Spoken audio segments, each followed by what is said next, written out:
Welcome to the Salmon Runs YouTube. Enjoy the video. In this video, I will explain how to start your Honda CR-V with a key. First, always make sure your vehicle is in either park or neutral. This is a crucial safety step before you even think about turning the ignition. Also, double-check that your parking brake is engaged. This provides an extra layer of security, preventing any unexpected movement. Now, let's find that ignition switch, usually located conveniently on the steering column. Once your key is fully inserted into the ignition cylinder, you're ready for the next step. Turn the key clockwise to the ACK position. This powers up accessories like your radio.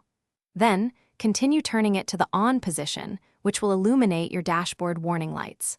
Finally, give the key a firm turn to the START position and hold it there for just a moment, usually 1 or 2 seconds, until the engine roars to life.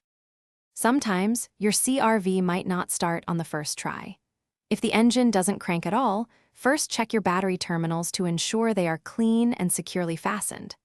A common issue is a locked steering wheel. Gently wiggle it left and right while turning the key to free it.